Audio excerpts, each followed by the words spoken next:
And we're back to learning to code using freecodecamp.org.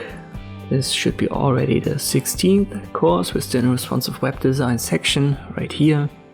This time it's about building a magazine, and it's a project aimed at introducing CSS grid. Here's the end result. You can see the grid already here. Don't get too confused if you get lost. You need to use these new concepts a couple of times until you've got them mastered. But this is a good introduction. Let us start by creating the basic structure that we need for our HTML. So the doc type, HTML head and body.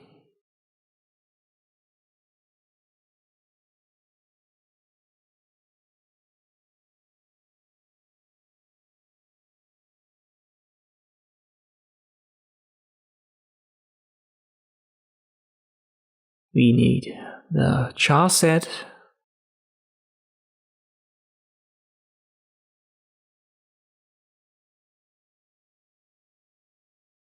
And we are also going to add the responsiveness with another meta tag. This is stuff that you already know from the previous courses.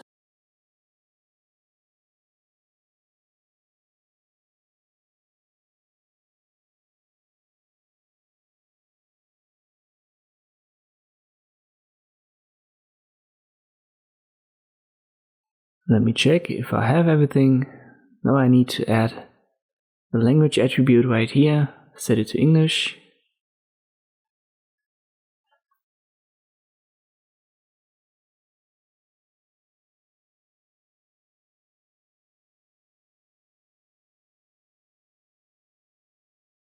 Got a little bit of a typo here, but now it's fine. Alright, we can move on to step 2. We need some more information in the head of our HTML. First the title, let's make it magazine. And we need the link element. We need it for the fonts.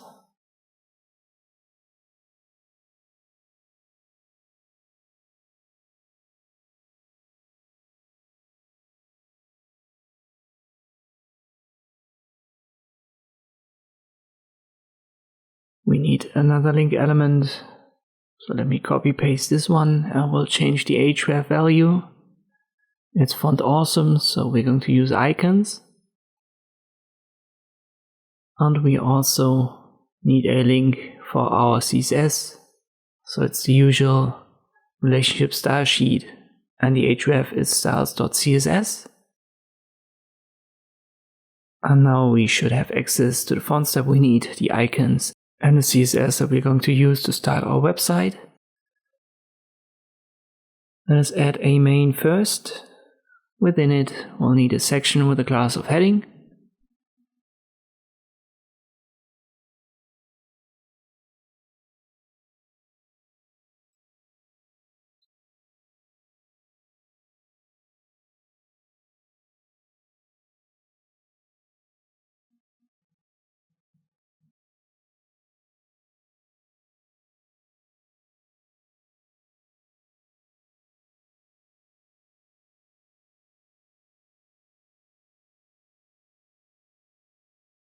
Step 4. We're going to add a header inside of the section with a class heading.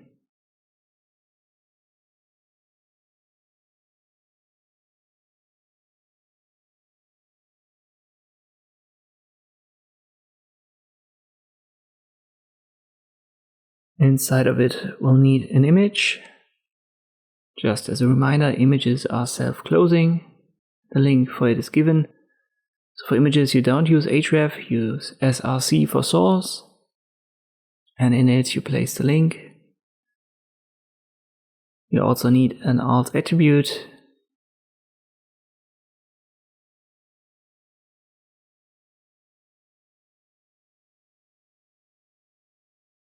And we'll have to give it a class of hero image.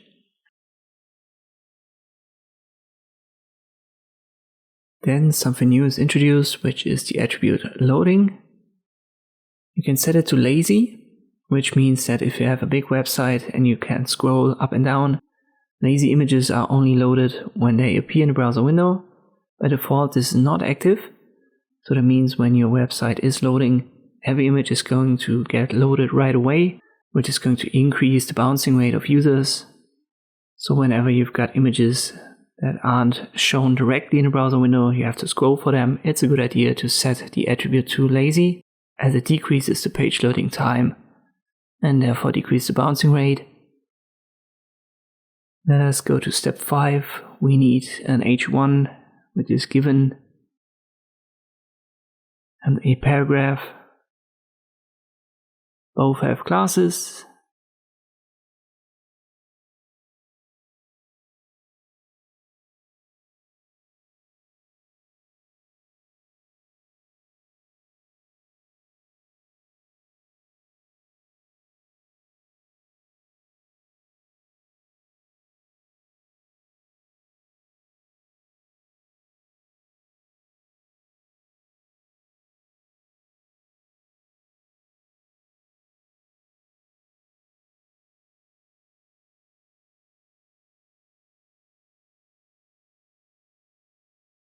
And it already appears right here below our freecodecamp image.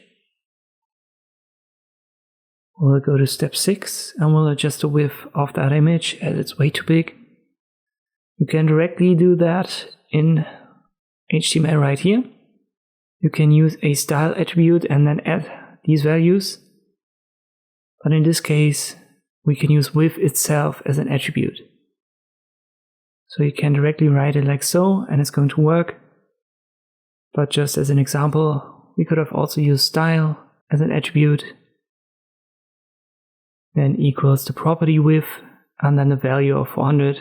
It also works, but you may not pass the test to go to the next step. So use width as an attribute right here. We're going to remove it later anyway, but for now, this works. Step 7. We need a div container.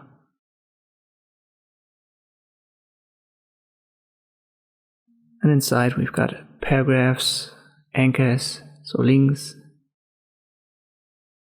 Nothing really new.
There's also the target attribute for our anchor. We've seen it before, I believe, in freecodecamp.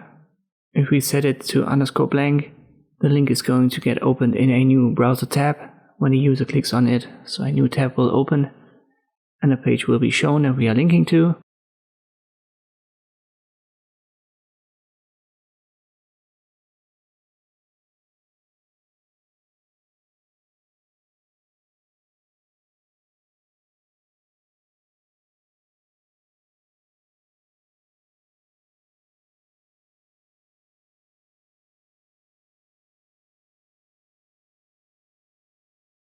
Let's head over to step 8. We've got the referrer right here.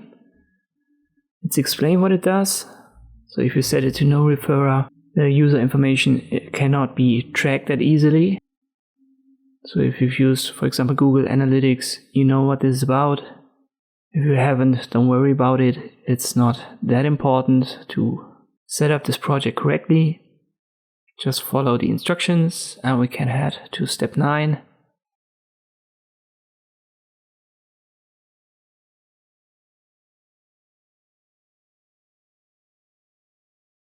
We're going to set up our social icons. And we want to make them links. So each icon will be a link which you can click on to get to the specific social media address.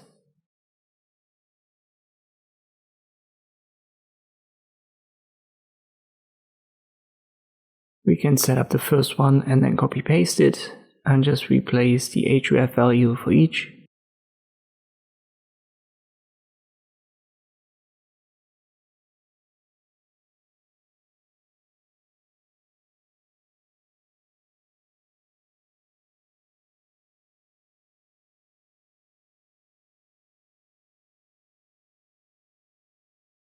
For now you can't see anything as we haven't yet used the font awesome to create or to link to these icons.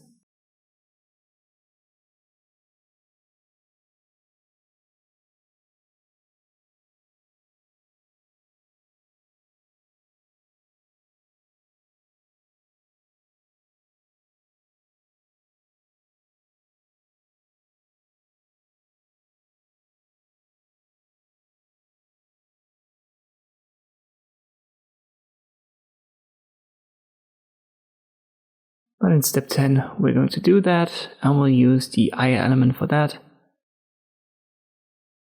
And if you give them the classes that are indicated here, you can directly see the icons appearing in your browser window.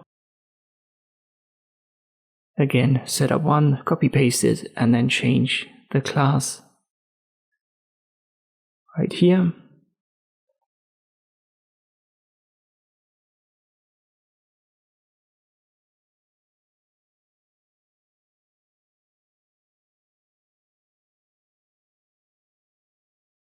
And you get the specific icons for the social media. And as I've said, all of these are nested inside of the anchor tag, which makes all of these icons links that you can click on to be referred to the social media.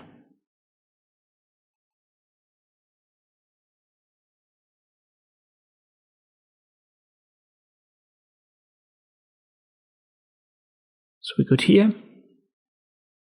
Step 11.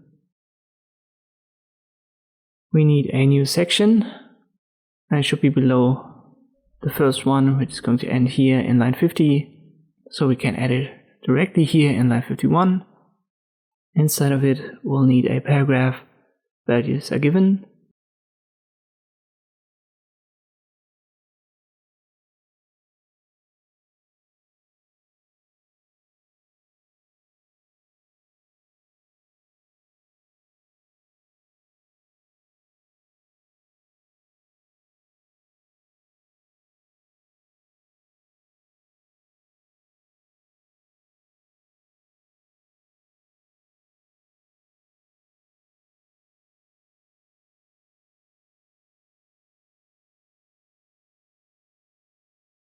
Step 12, we'll create another paragraph.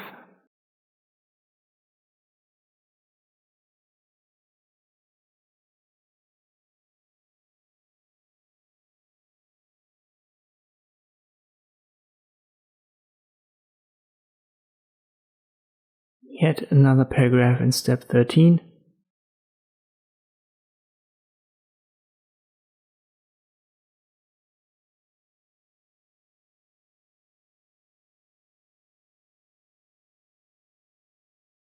Now we'll use a block quote.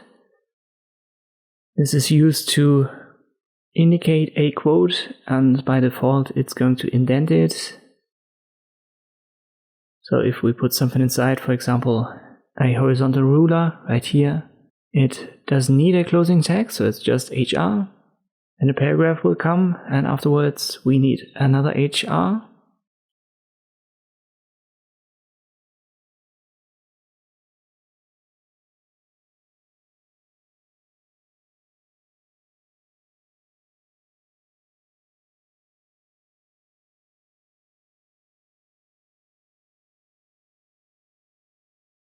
And the text that we're going to put inside of the paragraph, you can see it's as much indented as the horizontal ruler. So this is what the block quote does by default. We've nested inside of a paragraph, so it doesn't really matter here But block quotes give you a line break before and after as well by default. We need yet another paragraph.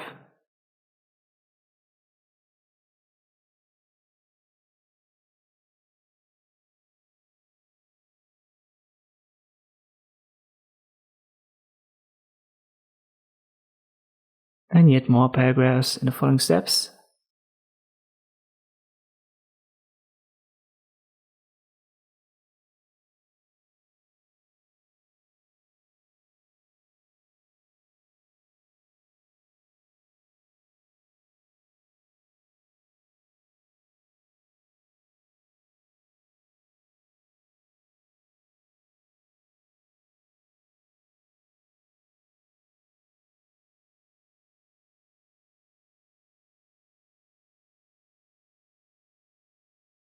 Step 18, we'll build the next section.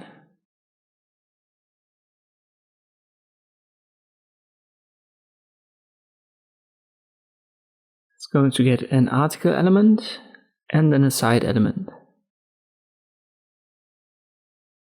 The side elements are usually used for content that's not part of the main, or that's, you could say, not part of the website itself. You can use it, for example, for a menu or images. In this case, we'll use it for images as the class indicates. For now, you can't see anything.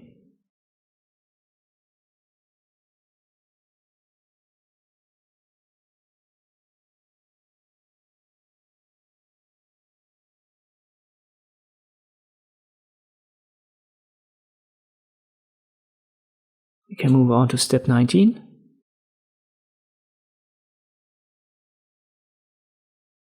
Let us set up the article with an h3. And we'll need a list, an unordered list in this case.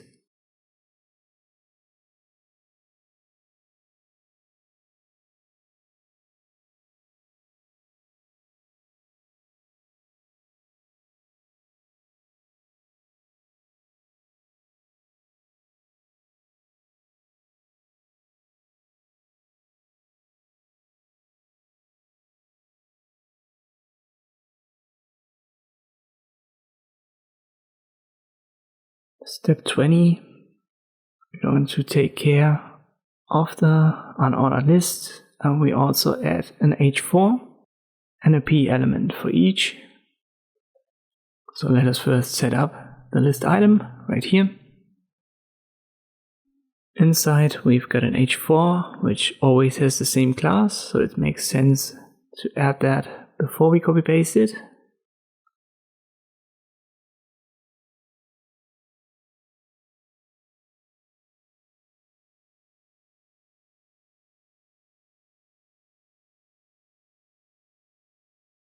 And there should be a paragraph after the h4.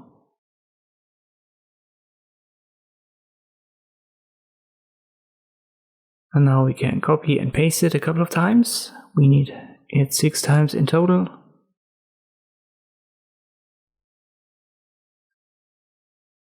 And now we'll paste this first part after the bullet point. So in the first example, or for the first bullet point, it's v1 minus 2014. We'll paste it as the h4 value, or as the h4 text, and the rest is for the paragraph. And this is what we have to do now for each.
Step 21.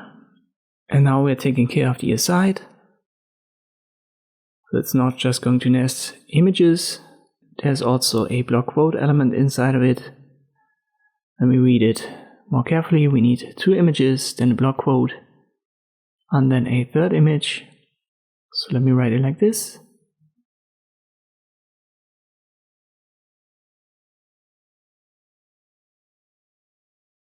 And the blockquote gets a class.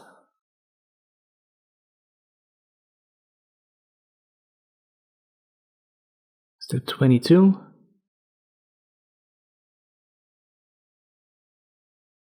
We'll add the first image right here.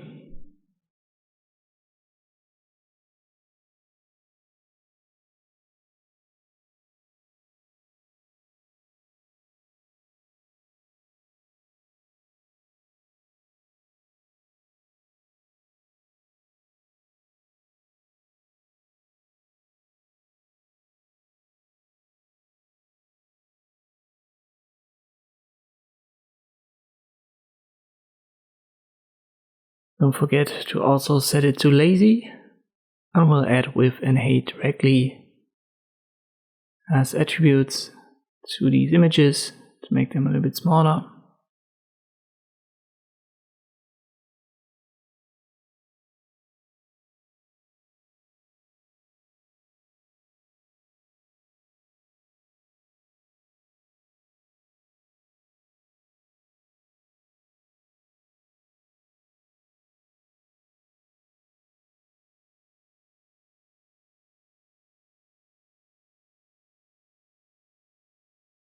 The next image in step 23, it's the same game, so nothing new.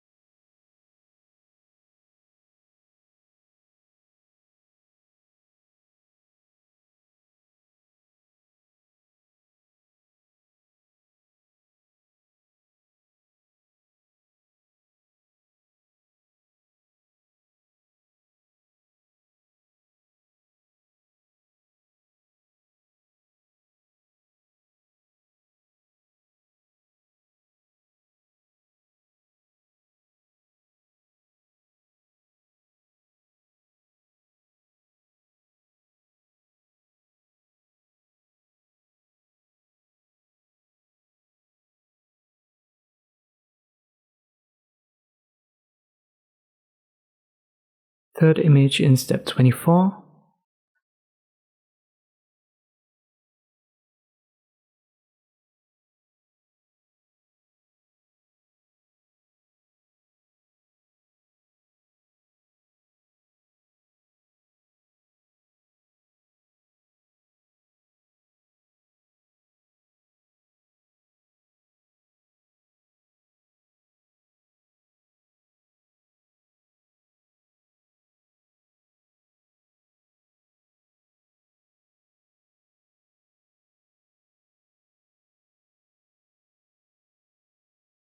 And in step 25, we are going to take care of the block quote.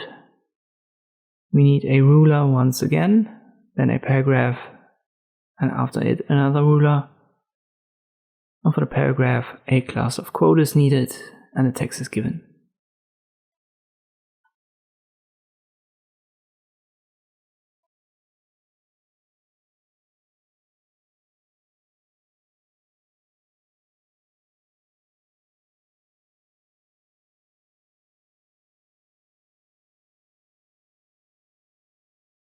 Let's go to the next step, 26. And we are now in our CSS. So it's about time that we style our website. We use the universal selector right here, the star icon. And we want to set padding and margin to 0. And we also want to add these properties to before and after elements. So we use these pseudo selectors. And we can just separate them all via a comma, like this.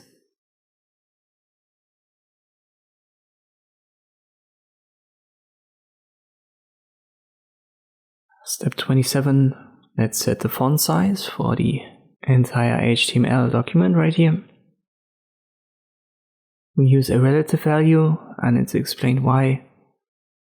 So by default it's 16 pixels, and times 0.625, that makes it 10 pixels. And now you understand what root EM means. So one root EM would now be 10 pixels, and if we set, let's say, the text to 2 root EM, it would be double the size. Also add the box sizing with the value of border box. Let's change the font family, and we can use now Baskerville. It's a double V, so don't just write it with one. And a fallback of serif. That is one of the fonts that we have linked to in one of the previous steps. We'll adjust the color and the background color.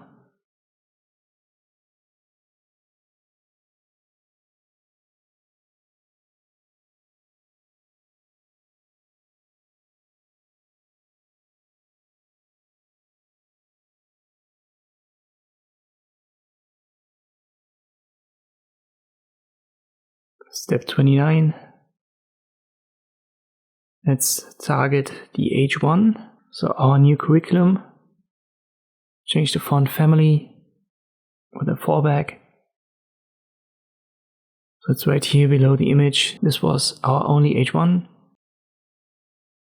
For all other headings, we're going to use this selector and change the font family to Railway and add a fallback.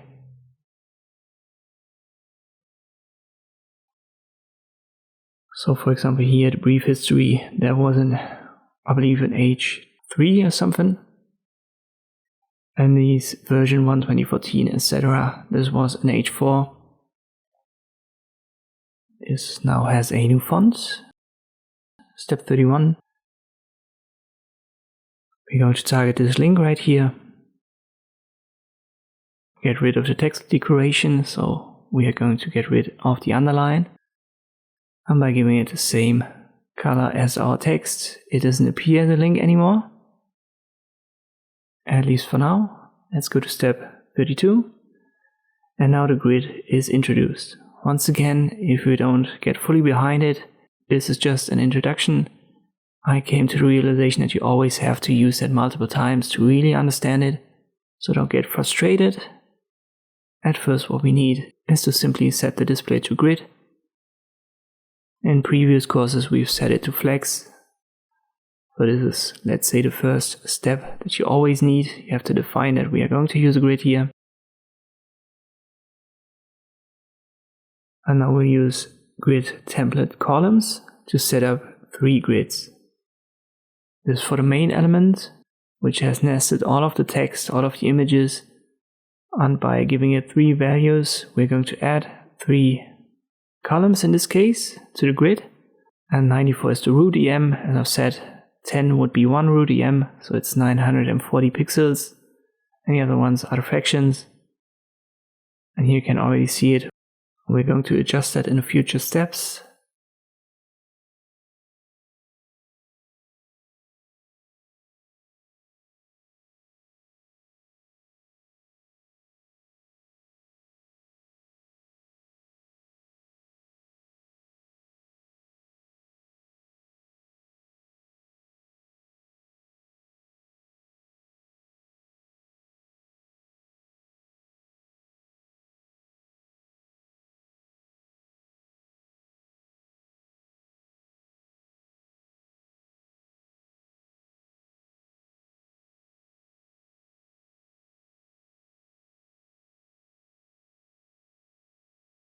When we use minmax, we have 2 values in the parentheses.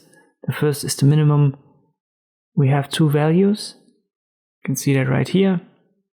And what we'll have to add for minimum and maximum is given in the description.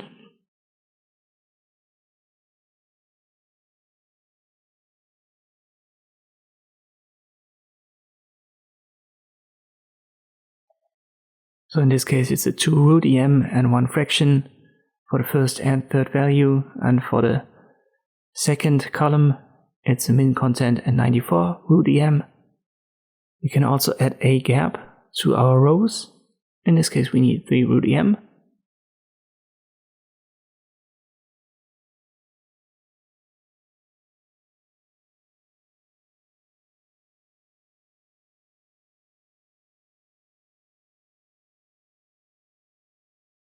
Step 36.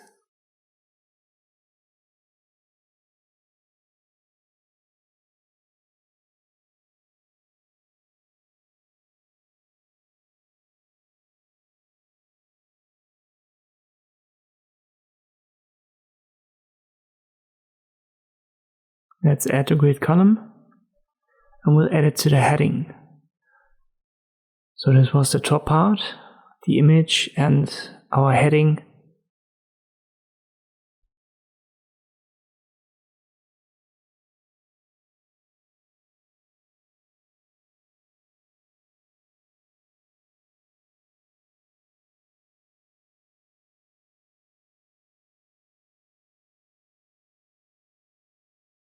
So now you can see it right here on the left hand side. Let me find it in the HTML. Here it is. So it's this first section. Everything that comes before the text. And we are going to use 2 values to tell it where it should start. In this case, it should start at grid line 2 and end at grid line 3. It becomes more clearer what it is if we put the other elements in line or in this grid as well.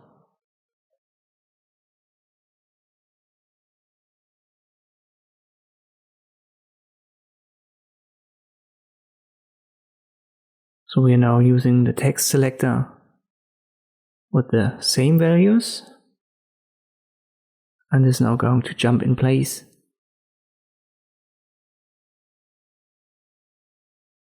So the text was right here, the second section.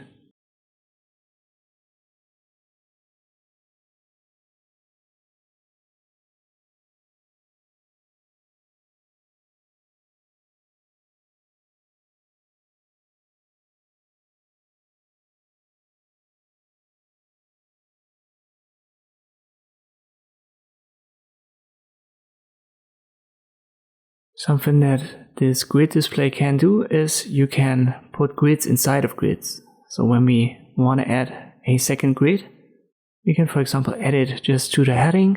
So that was our first section. And we can use the repeat function to adjust it. Let me check what we actually need. We need the grid template columns. And we'll set it to repeat. So that we have 2 columns and they have equal width.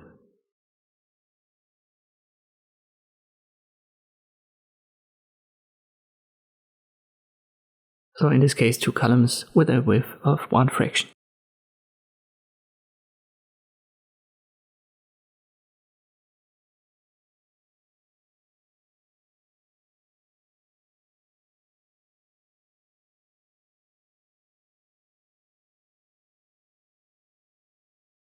Let's add another gap here, in this case only 1.5 rem. If I increase it, you can see what's happening. So it's this part right here.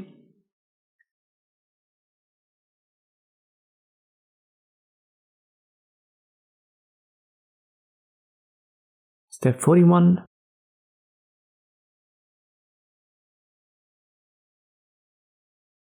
You can use a value of -1 to make sure that one element is always positioned to the outside, right or left, whatever you need. In this case, we want to make sure that this hero header is always in the last column, so we use -1 for that. It starts at 1, it ends at -1.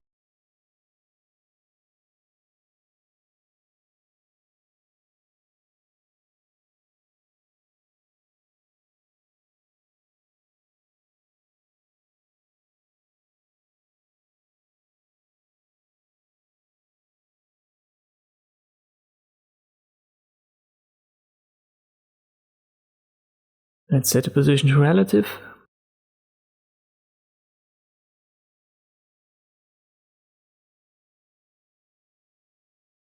Step 43, we can now remove our width for the image. And we're going to use an image selector now in step 44 to make it smaller. Let's go to width 100%. And we use object fit of cover.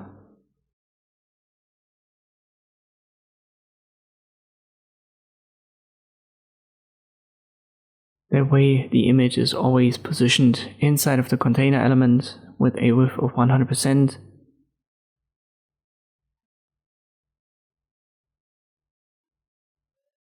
If I resize this window, you can see it, it's always adjusted accordingly.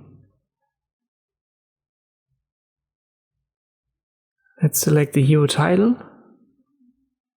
Let me check what there was in detail. Right here it's the H1, so our curriculum, our new curriculum. We'll align it to the center, change the color and the font size.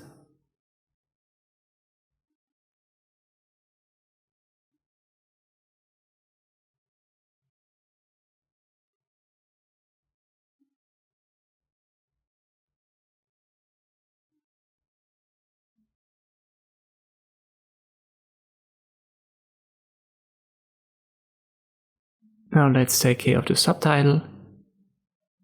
So what was directly below the H1.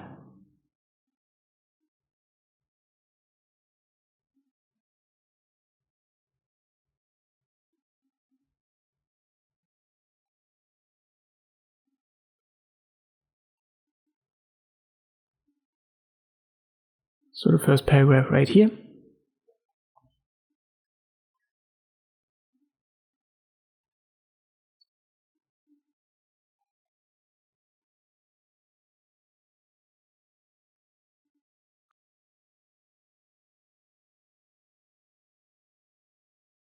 Step 47. We use the author class as a selector. And it's this by freecodecamp with the date.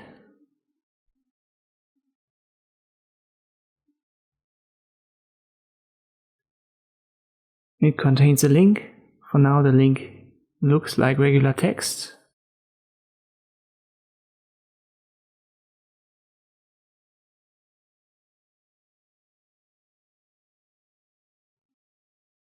But we also need a fallback, I've forgotten that. So let me add that via a comma right here. Step 48. And now we're going to select the link, but only when we hover over it. So we use the class author-name, then a hover. And we'll change the background color to the given hex code right here. And if we now hover over it, you'll see it becomes greenish.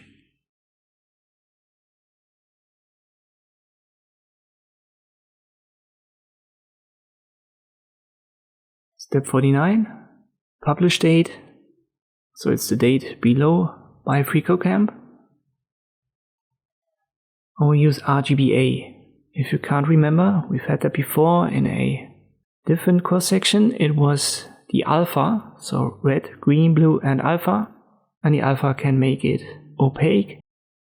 By default it's 1, and if you go down it becomes more and more opaque, which makes it in this case a little bit more grayish.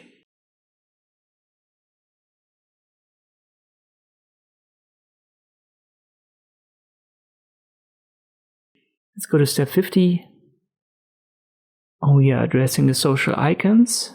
So the ones that we've used, or the ones that we've linked via font awesome.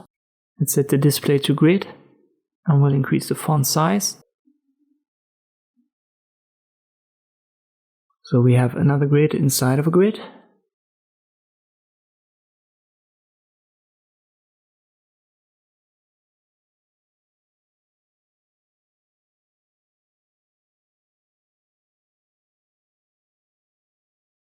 For now, every icon has a new line or a new row.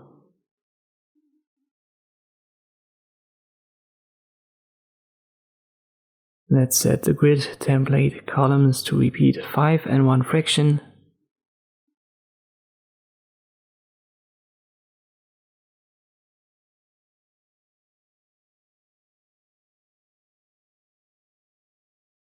So let's go over this. What does it actually do? If we, for example, change the value, you can see we've got 5 of these icons. Or if we make it just 4, one of them would jump to the next row. This is why we need 5. And if we get rid of the 1 fraction, we don't have a separation. So all of them would get a new row. Let's move on to step 52.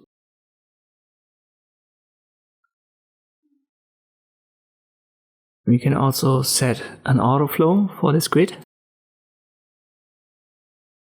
So if in the future we might add more of these social media icons, we could add that grid autoflow property.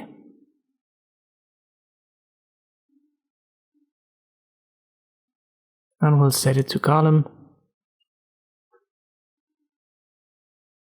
Therefore, each of these elements would get a new column if needed.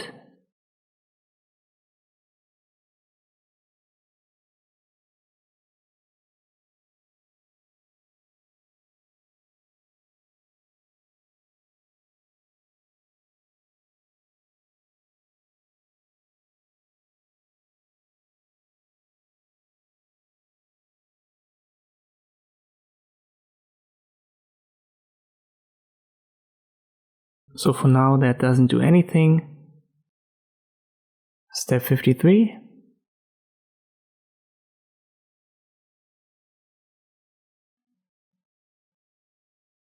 Let's add a grid autocolumns property with 1 fraction. You can see if I set this to 3, we still have 1 line because of these autoflow properties that we've added, and the grid autocolumn of 1 fraction. It always remains the same distance.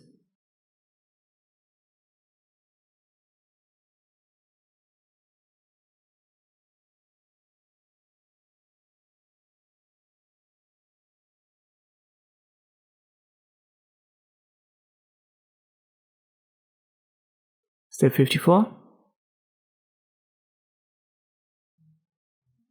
We've used alignment and justification for Flexbox already, and you can do that for grids by using align items and justify items.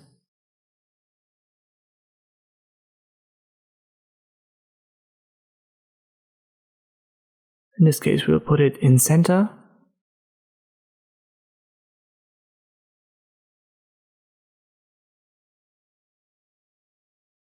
Let's go to our text class selector and we'll change the font size and the letter spacing.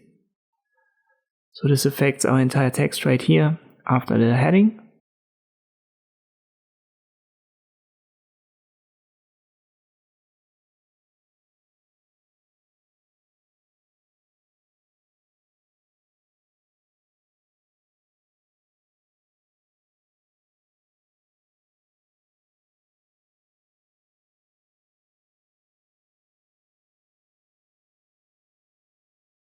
Let's go to step 56.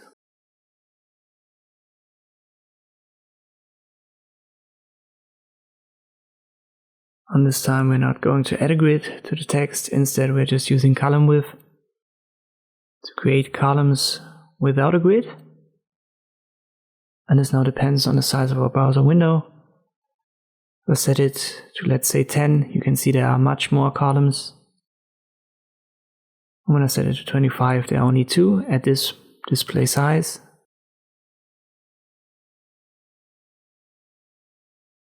And if I resize it, now we have 3. So you can do that as well without changing the display to grid before. Let's head over to step 57 and we'll justify the text align, which is going to give it this typical newspaper magazine layout for text.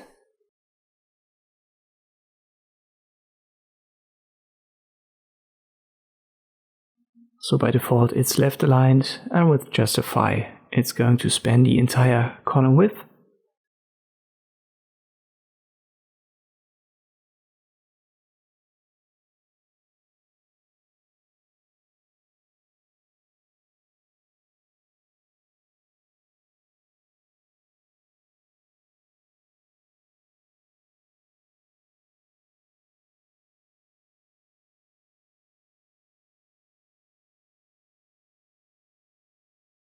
Let's use a pseudo selector, which is first letter.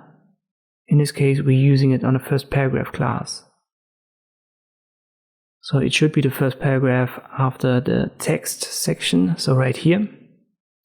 And by using the pseudo selector first letter, we're going to select the S of the word soon. And if you at some point want to change the text, the new first word, the new letter of it would be given this style without you having to adjust anything in CSS. Let's just make it bigger. We'll give it an orange color. And we're good here.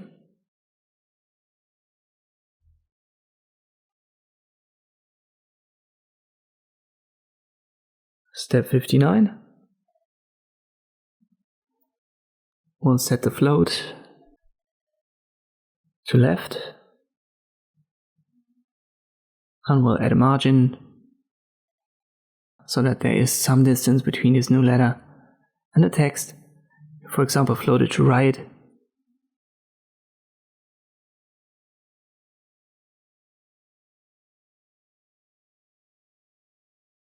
And that makes it very clear what this floating does. So it floats all of the other content around this letter. Obviously, we need it on the left-hand side.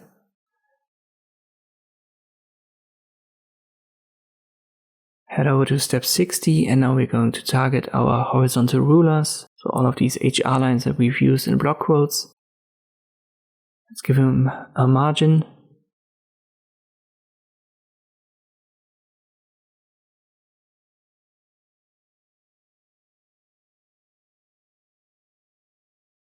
If you want to change the color of these rulers, you need to use the border property, as this is actually a border. And once again, we've got RGBA, so the A stands for the alpha channel, which addresses the opacity of this element.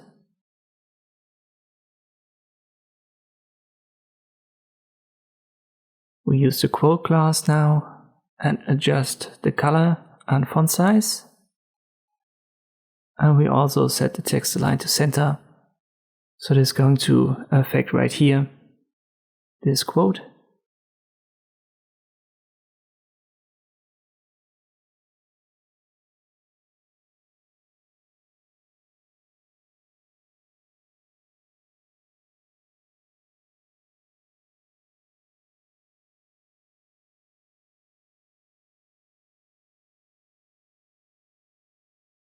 Let's add another font family and a fallback to it.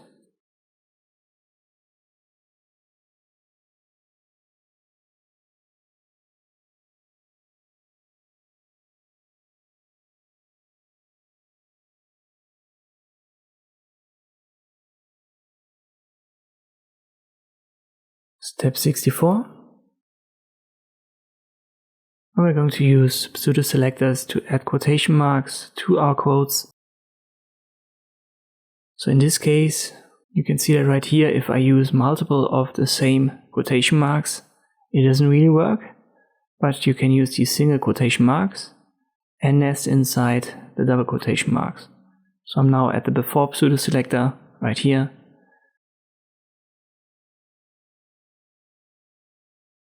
I give it the double and then a space, and it's all nested inside of these single quotation marks.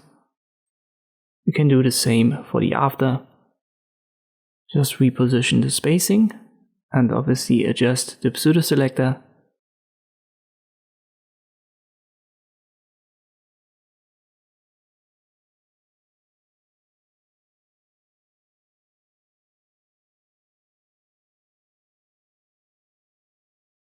Step 65. And we are now going over the third section. We'll set the display to grid once more.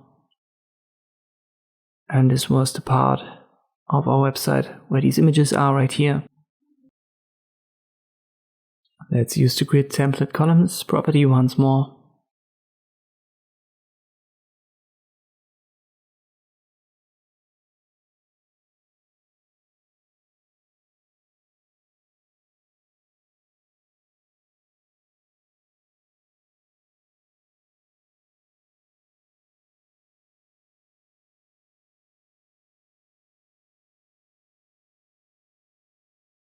and we'll add a column gap.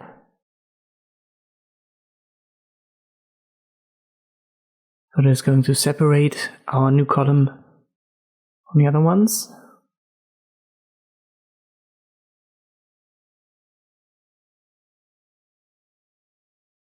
Let's add a margin to the bottom only.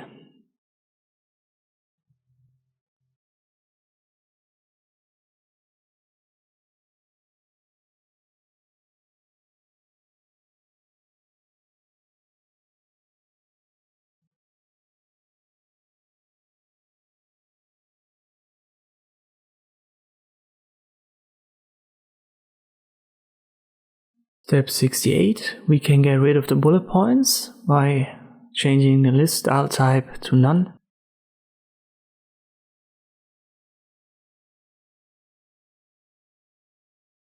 Let me scroll down, so it's all of these bullet points right here. And now they're gone.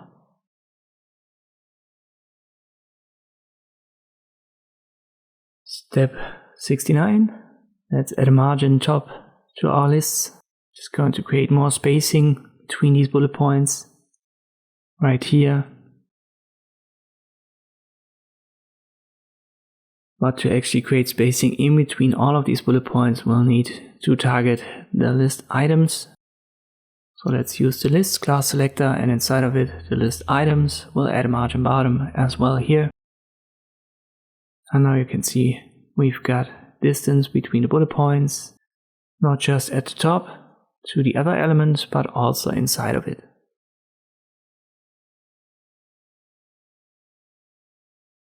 Now we'll give list title and list subtitle a different color.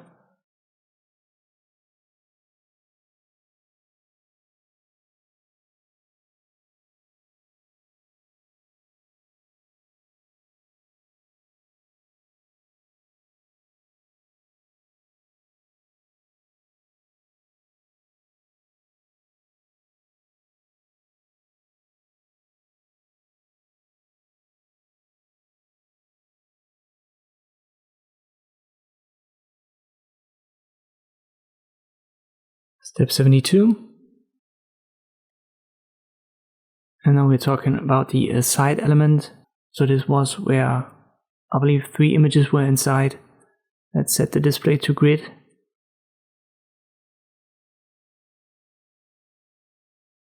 We'll change the image wrapper.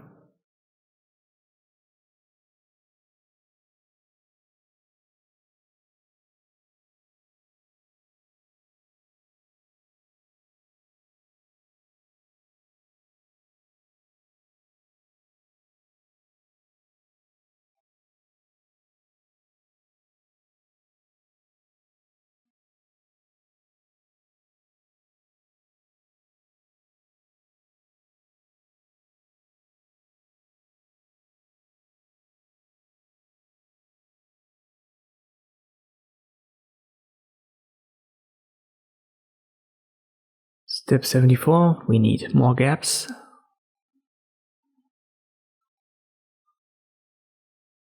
So nothing new.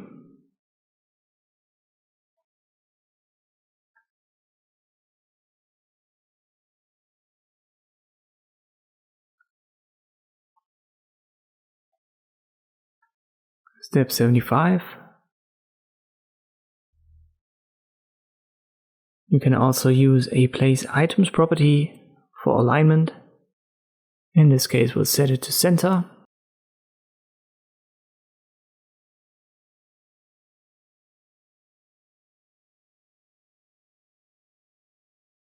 Let's go to step 76. And we'll use this -1 value again for the grid column. So this was the endpoint, where we want to make sure that it's at the last possible position, in this case for the column.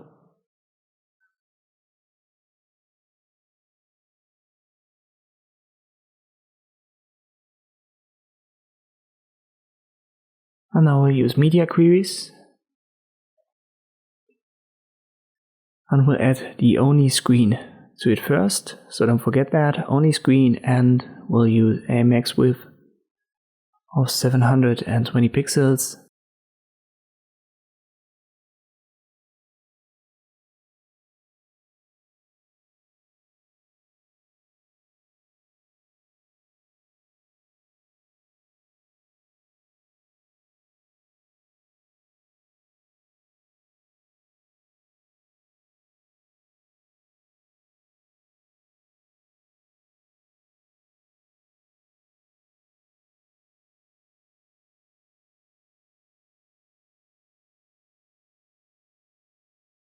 It works. We can move on to step 78 with another media query.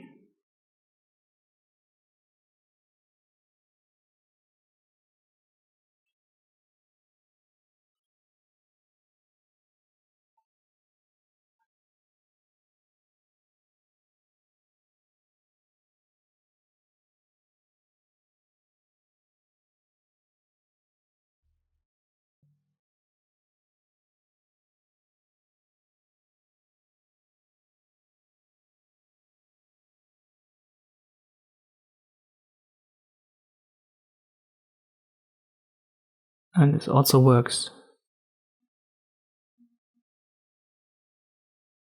Yet another media query in step 79.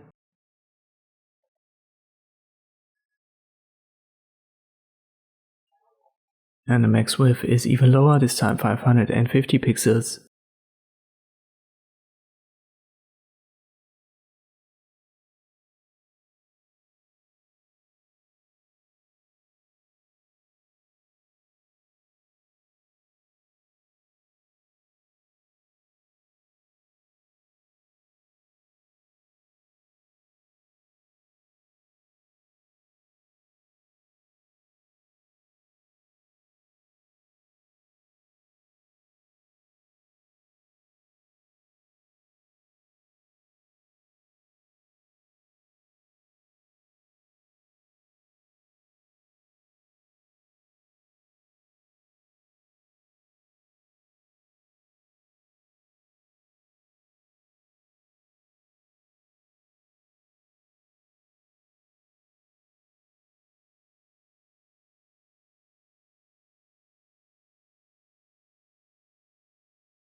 I forgot something somewhere, let me check.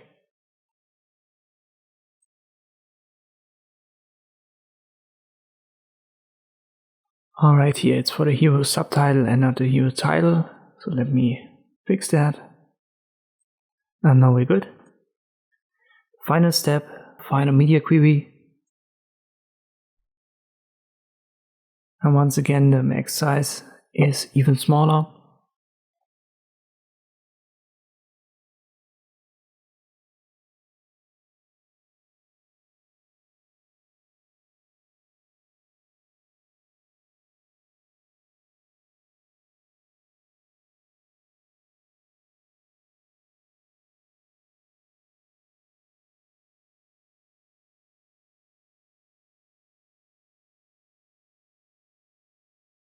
And we are through with this one. Once again, this is just an introduction to CSS Grid. So if you haven't gotten everything right away, don't get frustrated, I'll make more videos about that in the future. And I'm pretty sure that it's going to be part of future freecodecamp stuff. But as an introduction, that should be all. I hope this video was helpful, thank you for watching, and I'll see you next time.